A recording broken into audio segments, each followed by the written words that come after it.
shall I fear? Yes. I mean, so many of your songs land in so many different ways. But for people, I mean, come on. We've probably seen it in our lifetime, an epidemic or just the waves of anxiety and anxiousness and worry we have. Talk about this song before we play it. It's one that's still relevant. I think it will forever be relevant. I never dreamed I'd be playing this every night I ever play music. It's just one of those songs that you can't not play. Right. It means so much. It means so much to me every time I play it. And it means a little bit even more now because of this story.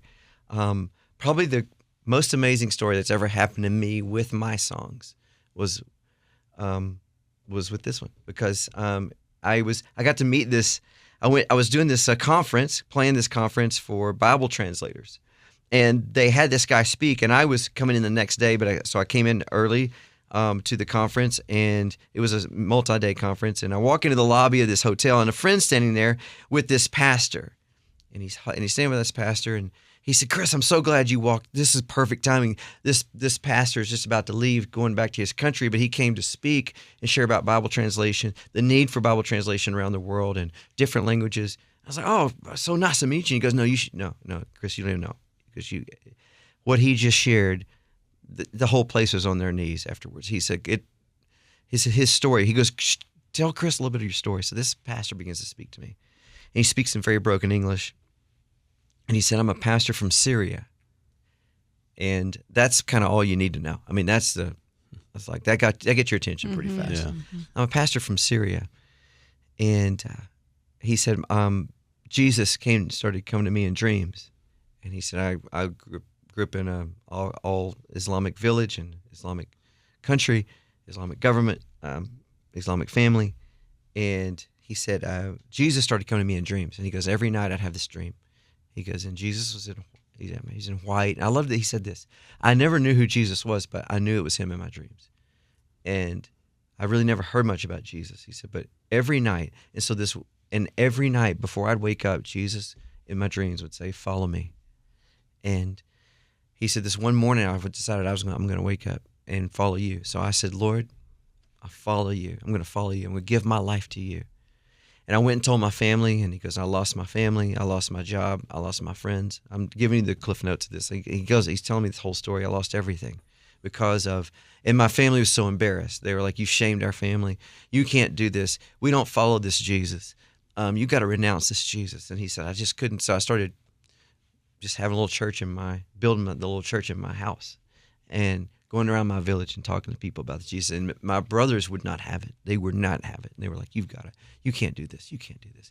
He goes, one of my brothers said, "If you don't stop this, you're embarrassing us. If you don't stop this, we're going to take your life in the public square." And they gave me the date. And they said, "On this Friday, this coming week, you've got till this Friday. And then it's over." And he goes, "This is my own brother."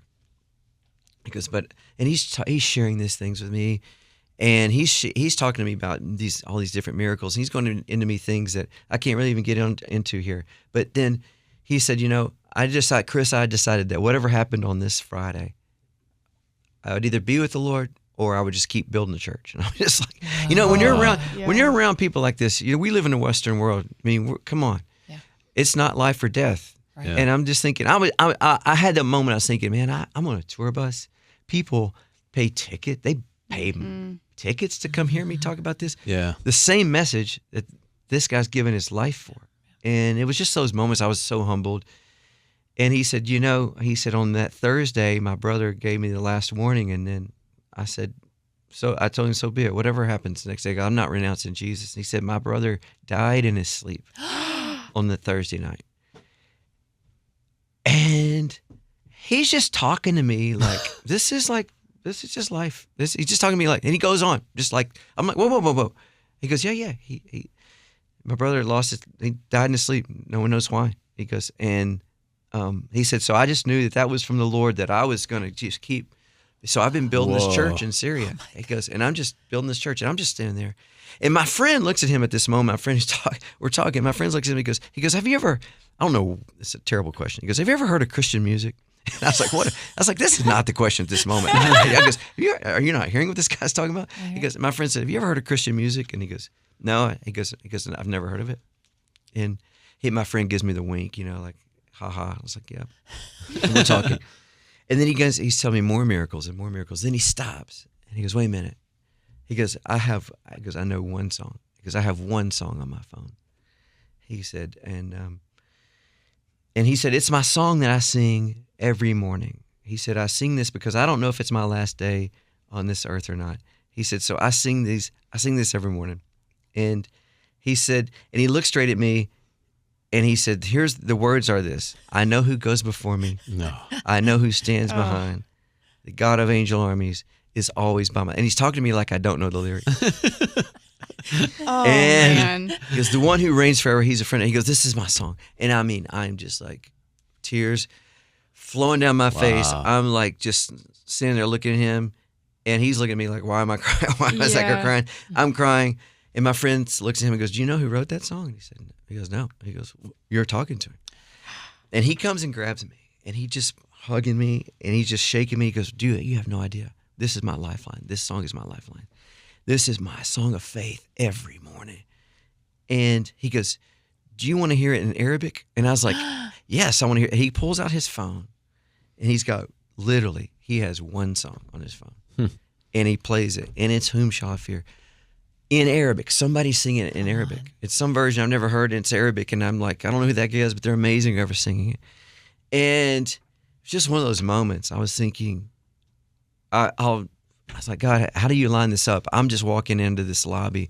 This guy's about to get on a plane to go to Syria. He just came to share with pastors that we meet each other, that we're talking at this moment, and that the one song he has on his phone is this song, and that and so just, I'll never forget it. I'll never sing this song again without thinking of him. Right now, building that church in Syria. Isn't that amazing to think that all over the world today, there's people like that are building the church, and that the church continues to grow, and you'll never hear about them. You don't know what's going on, but God is showing up in dreams. He is connecting people all over this earth, and it's just incredible to me. And somehow, in some way, he connects you to his big story, right? Because it's all him. It's the story, right? The big story. Yeah. So, is this your song? I don't know. Yeah. Is it bigger than your song? I don't think it's mine. No. I think it's pretty special. When you have over 7 billion streams or whatever, and your songs are sung around the world, and you're coming up on like your 18th studio recorded project. I mean, I'm not reading off somebody. These are facts. What does that ever sink in, Chris? I mean, just seriously, do your daughters know what you do for a living? Like, do they? Oh, that's great, like, how do you tell your daddy's going to? So I have a really. We have a surprise baby girl, right? She's 4 years old now, Elle, and she just got to come to her first concert. Oh. We did Good Friday Nashville, and she got to come to her first one. That's a pretty substantial first show. It's one of the biggest things I do. And so she walked in, and she looked at my wife, and she's like, why are all these people here? Oh. That was her question. She's like, that's what she said. She could not figure it out. She's like, well, why are all these? So for her, she has no clue. She's like, what I live with the guys. It's not that impressive. Exactly. She's like, she's kind of 4 years old. Like, I don't get it. So what you're saying is God has some built-in ways to keep you humble. Yeah. She's like, why are all these people? That's Dad. Why are these people here? Yeah. So that's yeah. So. I don't know, obviously, it's just been incredible thinking through the songs and thinking through all these songs of the past almost 30 years now, which is crazy. 30 years. Yeah, of music and playing music, and that we get to do it, and then I'm here in the radio station with you guys and sharing, and still being here is just incredible to me. Well, worship music from when you started to today. Yeah. Little bit of a difference in exposure, in mainstream acceptance. Just the explosion continues and continues, and the wave continues to grow and continues to grow. How do you feel about that? I love it. I feel like, this is what you hope for, all through your music, of like trying to get this to people and going, this is what this is about. This is what music is about. And I say it every night on the tour, and I mean it. And I say it every night when I play music. This music ought to be different than any other music of the world. It really should be. And I'm like, I'm not saying it's better. I'm not saying we're better than anything else. I'm just saying it should be different, especially when it comes to songs of worship, because This is something that's eternal. You're joining the eternal song of praise, worship, and your heart is singing to God. Your heart is singing to a living God. And that ought to be different than any other music of the world. Yeah, I wondered if the fire would still be burning bright at 7:30 this morning, 30 years later, from Chris Tomlin. I think it is. Yeah. I think his fire's still burning bright. Yeah. As it should be. Yeah. The whole project, The King is Still the King. The King is still the King. Which, one, I got to know about that because it sounds obvious, but also... No, but I'd love to talk about that. Why is the title? And is there a hope for this project? Like something big picture, 30,000 foot, thematic, whatever? When I approach a project, when I'm coming to something like this, it's kind of, I'm coming with the same heart every time. I've always felt like I want to, I'm always like, how did this even happen? How do these songs happen? How do songs happen? Where do they come from? Their songs are a mystery, but I'm always sitting down thinking, how can I write a song that helps people worship God, that gives people a song to sing, that gives them something to say to God? How can I write a song that's a church can pick up and play and things like this? So I'm always writing in that way and thinking of ideas, and ideas are coming, and they're always coming in little here and there, and I grab my phone and I'm always singing on my voice memo. The voice memo app is the greatest app I have on my phone because it's just filled with little ideas, and I'm sitting down, and then I bring this to friends, and I collaborate with these friends and say, here's the songs, here's what I'm thinking, here's what I'm feeling, and songs start coming, and then I just collect these songs, and I'm always writing. It's never stopping for me. I'm always kind of thinking of songs, and then it's trying to find, okay, what seems to rise to the top right now for songs, and what are some songs they're interesting, and we can get into that a little bit later. What are some songs that might be a surprise for someone when listening that fills up an album? What are the songs that feel like this is me down the middle? This is if it was Chris Tomlin, this is it. This is what I love. This is the bullseye for me. And then what are some of the things that go, whoa, I didn't see that coming. And so I'm always looking for those kind of things to make it a whole record. When you ask me the question, what does it take to make a whole record? It's not just, okay, here's my top 10 favorite songs. It's like, okay, here's the songs that really feel like this is a whole thing together. And then the title always comes at the end. I never think of, then we're going to start with this. It's always like, okay, what rises to the top in me and in the songs, and that's where this title came from. The King is Still the King, and yeah. That's so interesting because, I mean, as a non-musician, I think like, you come up with this great song title and you're like, I'm going to write a song about that. But that's not how you're saying it goes at all. Most of the time for me, it's not, interestingly. And when you come to songwriting, a lot of people come with the title. Like I'll go into a lot of songwriting, like sessions and just writing songs with people. Yeah. And they're coming in with titles, and they're like, hey, what do you think about this title? And I'm like, I can, and I can write from that when I'm just writing for other people. But for me, it's always it's usually God's word. It's usually the scripture, something in the scripture that I've been reading, or something that it jumps out, and then it just happens. Like How Good It Is a perfect example. This song, right? How Good It Is a perfect example. It's the song, wrote the song and did not realize till the very end of the song, till I had it recorded, honestly, and I was like, every word of this is scripture. Every single word of this song is God's word, basically. Psalm 9, I'll just, give the process, Psalm 92, how good it is to sing praise to the Most High. And it says, we sing of his love in the morning, his faithfulness in the evening. Psalm 113, from the rising of the sun to the setting of the same, the name of the Lord will be praised. Psalm 100, the song starts with enter his gates with thanks, enter his courts with praise. Psalm 100. Enter his gates with thanks, enter his courts with praise. For the Lord is good, and his love endures forever. That's Psalm 100. Psalm 98, in case the people don't sing. Psalm 98 is like rivers clap their hands, mountains lift their voice. For the one who was and is to come, which we know is Revelation. It's like all these things. It was just all God's word put together, and I think that's just years of being in God's word and being that a part of me. It was just coming out. I wasn't even trying. I didn't have the Bible open going, how do I fit these verses in? Which is another thing. I really think that when I get to heaven one day and I meet Dave, especially King David, he's going to be like, bro, let's just look at you talk. Can we settle the royalty thing? You got a lot of credit. You got a lot of credit for stuff I wrote. And That's true. I don't know what your high school assessment thing like to tell you what kind of job you were going to have or whatever. Was there a lane for you? Like, I don't know. I just read the Bible. Like, these songs just come out. Like, your high school assessment and mine probably look very different. There's nothing else you are wired to do. No, this is nothing it. else you're And wired to do. thank goodness that it worked. What's plan B? I don't know. Because plan B, I was thinking about the other day. I am mowing yards, literally, because that's what I did. I mowed yards as a kid. That's what I'm doing. We talked a moment ago about 30-year career, Yeah. songs sung in the church around the world. Was there a moment, though, where it dawned on you that God's calling or lane, purpose, plan, whatever you want to call it, for your life was a tad bit bigger than maybe you had ever imagined? You know, because I'm sure I've heard your story, like even in junior high, you felt like God had some invitation for you to share songs and music. But was there something that you went, whoa, I never saw this coming, or like this kind of platform? Does something stand out? Yeah, I mean, there's so many things that instantly stand out, but I think it takes me back to the beginning.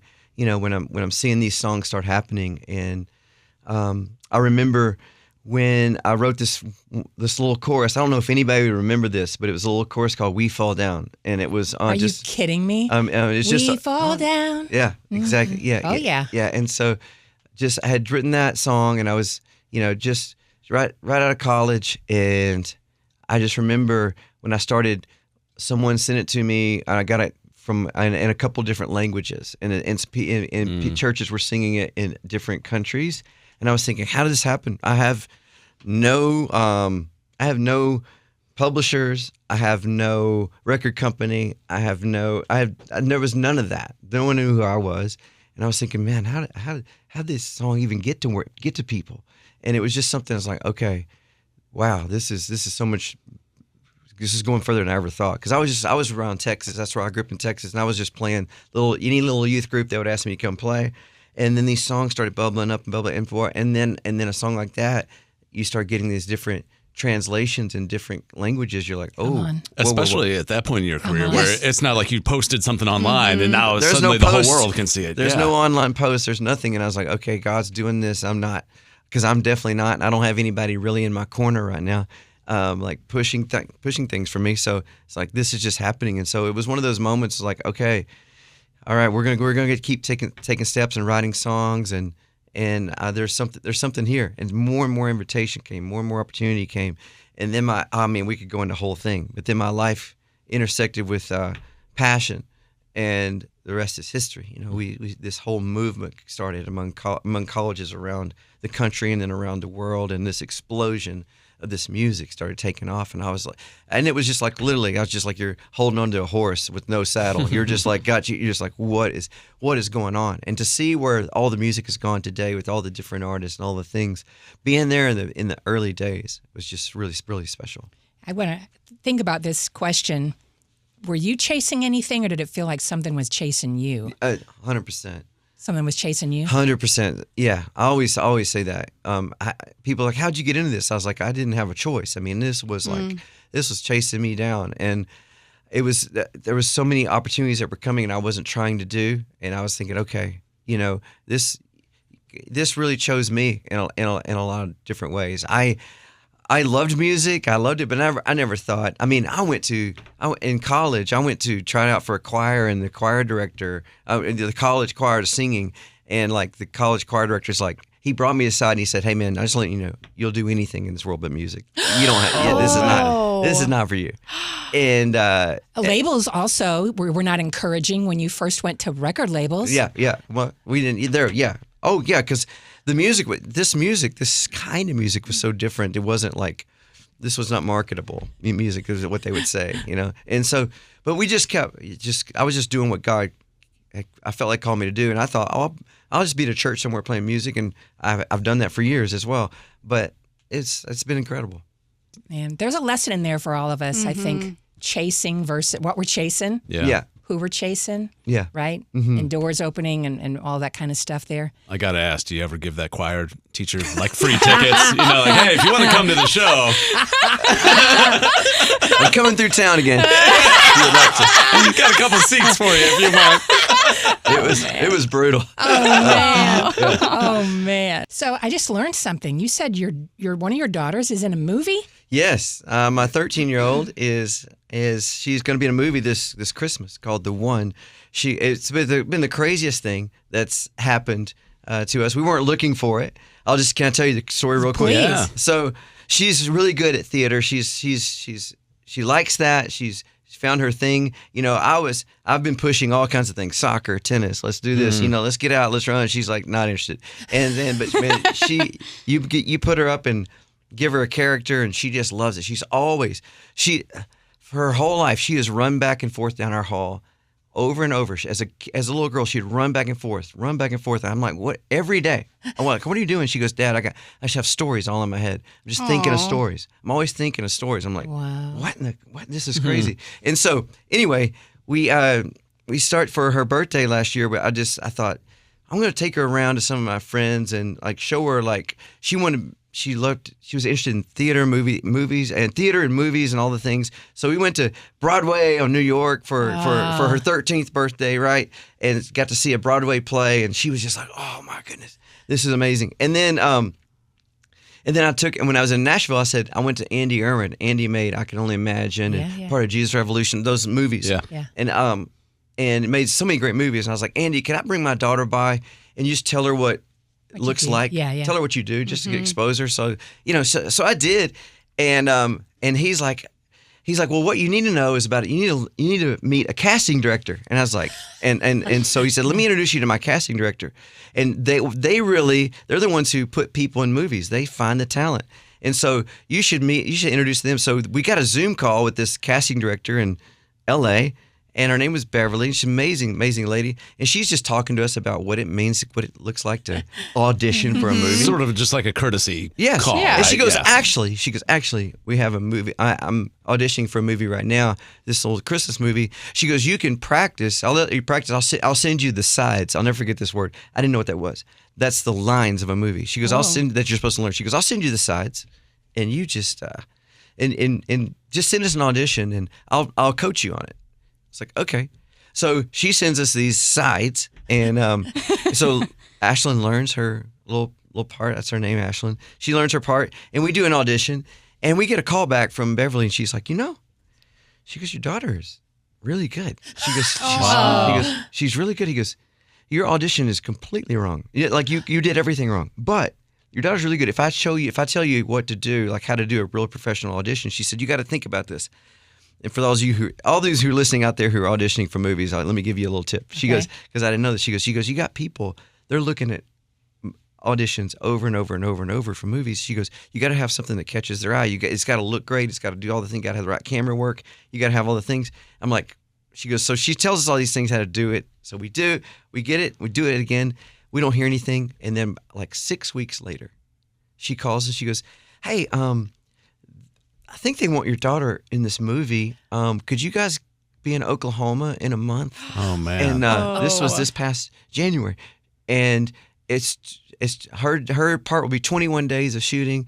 And oh my goodness! And so we're calling the school. Can we get out of school? And they're like, well, yeah, for something like this, yes. And so Lauren would be with her for 7 days in a Best Western in the middle of Oklahoma, and then I would go and I would stay with her, and Lauren would stay with the kids, and then Lauren would come back. We did this whole thing for like a month, and it's coming out this Christmas. It's called The One. It's like real. I mean, Martin Sheen is in it. There's all kinds of these people that are in the movie, and and I saw a look. They saw a cut recently, and wow, I mean, she's really good. And I was because when I got to being that proud dad, like, I was Ashlyn's dad. I was not Chris Tomlin on this set. I was Ashlyn's dad, and I was I was in the back, all the cameras and watching her.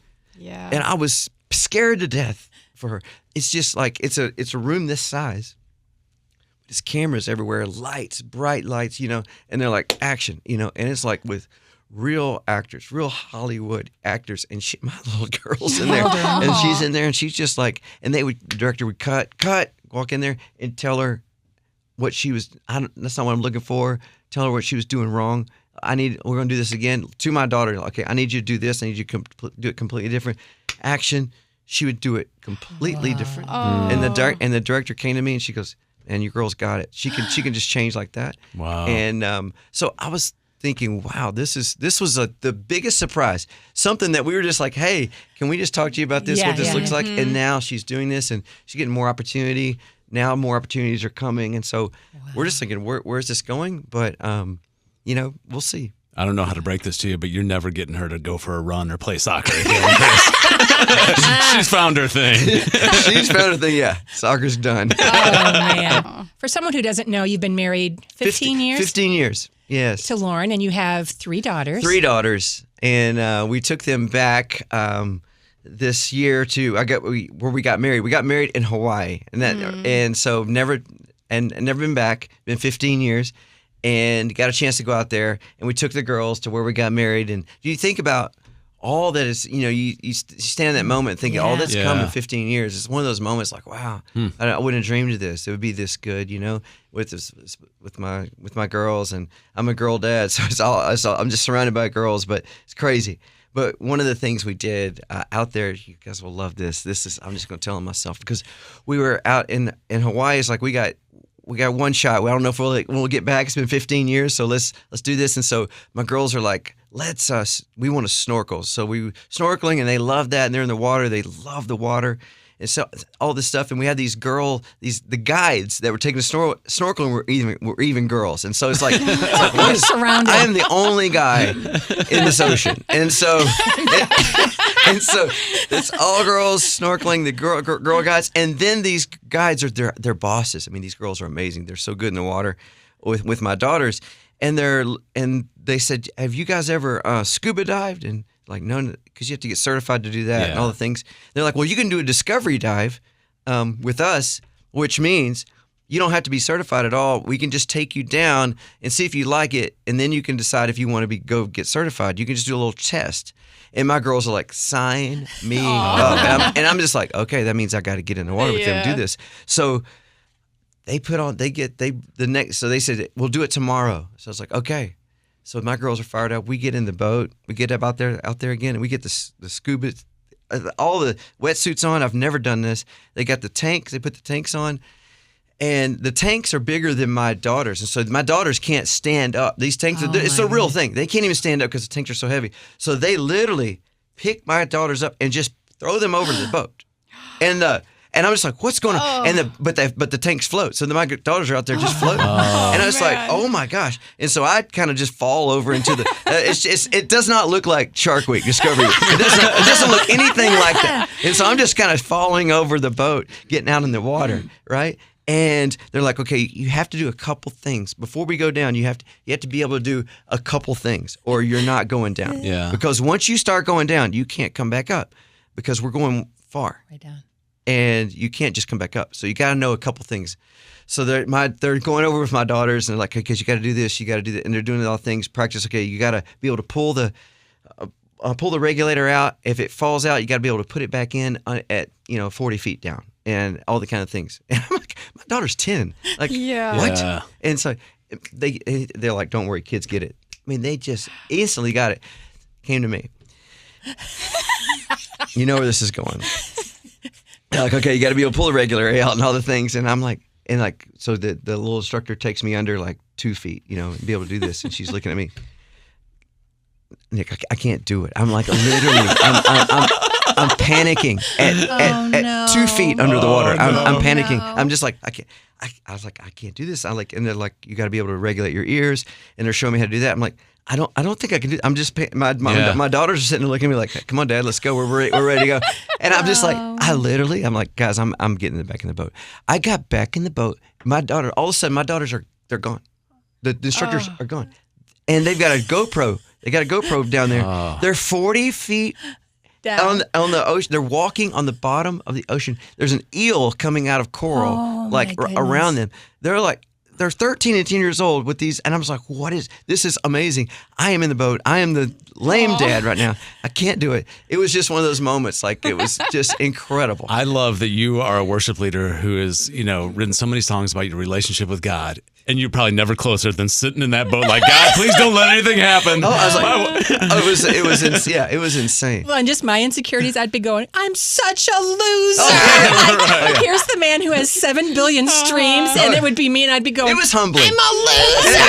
It was humbling. Oh, it was. You think you're good, and you don't know, because I've never done anything like that. Of course. It's not. I didn't grow up. I didn't go to a beach. I didn't go to a beach till after college. I never seen a beach. Never been to the ocean. So this is. My wife, they're fish. Her family, her side of the family, they just love the water. They're so good in it. They just like me. I'm just not that comfortable. It's okay, Chris. No, I'm just saying. Let's see them write a song. It's all right. I'm telling you, it was so humbling. It was so humbling, because here's my 10-year-old going, Dad, come on, let's get this together. And she's just going straight down. Oh, man. It was so cool. She goes, Dad, there was dolphins down there. They went over our top of our head. I'm like, what? Yeah, I saw them. They were below me. I was like, well, you know what was up here? Oxygen. Yes. That's what was up here. So the next song that Chris does is talking about something about you're the air I breathe. Yes. Like, we know the backstory on that one. Yes. When I feel like I'm going under, there's something there. There's some song. You were teeing him up. Yeah, right. This is good. I've got it. I'm getting my voice memo out right now. Title.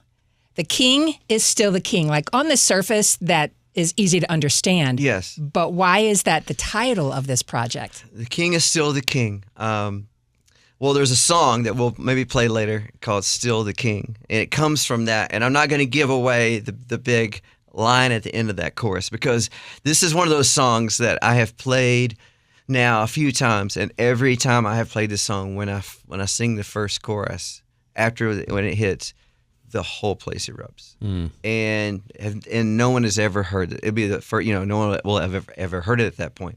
And so I know that this touches people with this lyric. But the King is Still the King. The concept, when you see the album cover, there's this icon, this little mark that we made of these crowns. It's 2 crowns. And the cover of the album it doesn't even say the King is Still the King. If you look on, it just says my name with these 2 crowns. And it's got a crown of thorns intertwined with the king's crown, and like a royal crown. And I was thinking, especially 30 years in of playing music, of all the things I can say, I can truly say this, of all the things I've seen, all the things I've lived, the King is still the King. And what I mean by that is governments rise, governments fall. People rise, people fall.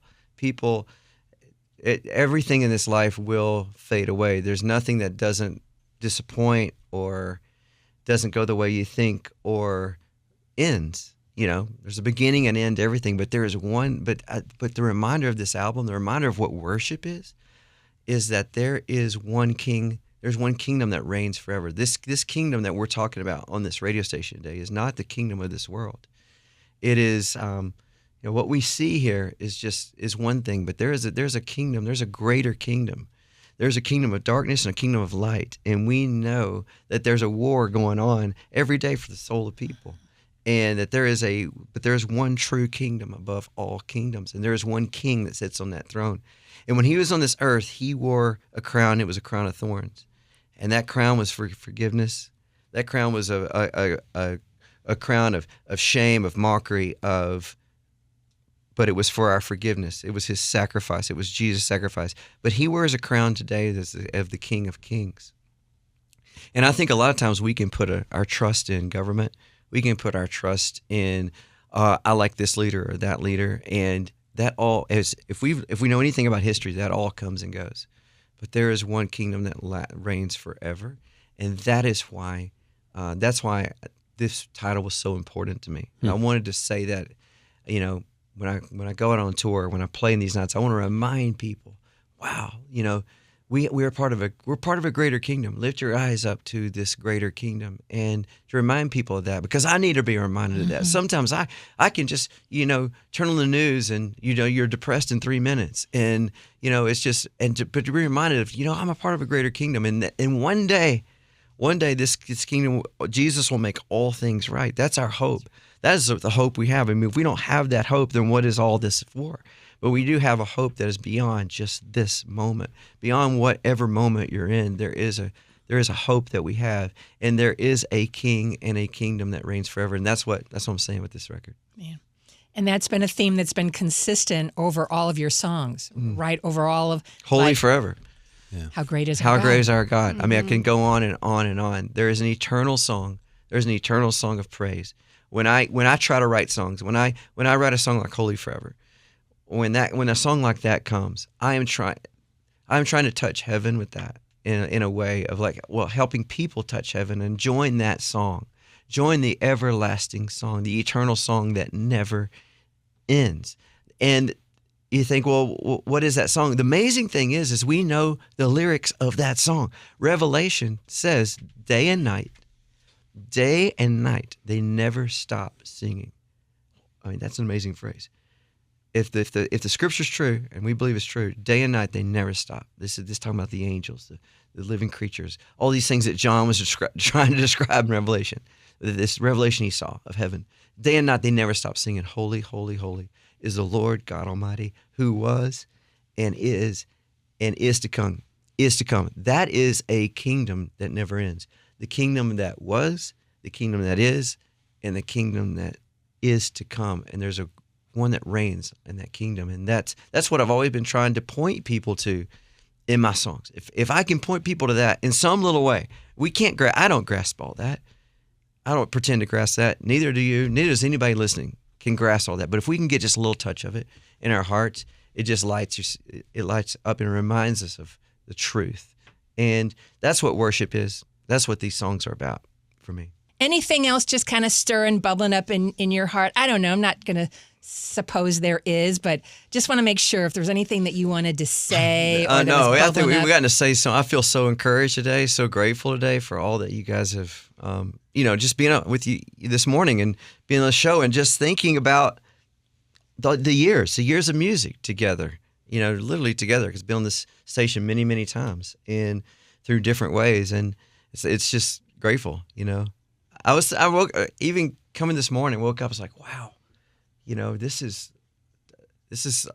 to be this far in and be this excited about music is very exciting to me and grateful. And thank you for what you guys do. Thank you for spreading the message here and at Joy FM. And just, I love what you guys do. And you've been doing it a long time too, faithful to do it, Well, we love you. We love your music, but we love your heart. Oh, thank you. More than the music. I hope you feel seen when you're here. And I mention it every time we're together, but still your story of when God called you in junior high at a camp. Yeah. You ran out, hid behind a tree. There's something about that story that I still see in your eyes. That, God, you've got something for me. I just want to chase after you. I want to sing a song for you. And if the church and the world sings along, great. Yes. But if not, I'm going to still sing for you. I don't know. I just see that every time still. And so I just want to encourage that in you. And for anybody listening, I heard this recently and it's true. He said the greatest ability you have is availability. And that is the truth. That's what God looks for. Your greatest ability is availability. Just saying, God, I whatever you want in my life at this moment, I'm available. And that's what when I was that kid running in the field under that tree, that was my prayer. I remember praying. I remember that prayer. I said, God, I said, God, I'm an 8th grader. I said that in my prayer. God, I'm an 8th grader, like he didn't know. God, I'm an 8th grader. And I said, you created the world. What do I have to say to you? But I just want you to know that I know you're speaking to me and I don't know what to say, but whatever you want, I'm here. And it's kind of that Isaiah, right? Here I am, send me. You think about all those people through Scripture, those walks of faith of God telling Abraham, just go. And he's like, well, where are we going? I'll lead you. Just go. And those are those steps of faith. And so it's just being available to God. And that's what I've tried to do. And it's especially, and try to stay true all these years of my music, staying true to this is who I am. And this is the songs that I write. And yeah. Well, we're not done. Like, Yeah. you're not done. So this is just until next visit. Absolutely. All right. Absolutely. Maybe Lauren comes with you next time. I don't know. That would be so good. I'm not. Be a lot better for me. Well, the new project is called The King is Still the King. It comes Yeah. out September 26th. You can pre-order it, pre-save it now. So we advise you do that because Thank you. what we've heard sounds really good. This is the title of the record. This is where the title came from. The song is called Still the King. The whole record's called The King is Still the King. But I think you'll get it once you hear this. Once you hear this song. And again, I'll say it again. You may have heard me say this a few minutes ago, but when Jesus walked on this earth, he wore a crown of thorns. And that was the crown he wore, the crown for our forgiveness, the crown that signified his blood being shed, the crown that he was mocked and was, for us, took all our shame on himself and our guilt on himself. And yet today, he wears the crown of the King of all kings. And that is what this song is so beautifully, beautifully says. This song is about the cross and what Jesus has done and who he is today. But this is the reason. I just want to remind us that this is the reason this is the reason there is Joy FM. This is the reason there's a church. This is the reason for all things. None of this is, we're just talking to the wind and talking to these walls, unless what I'm singing in this next song, unless it's true. And it is true. This is The King is Still the King. Chris, thanks for coming, spending some time with Yeah. us this morning. It's been so good.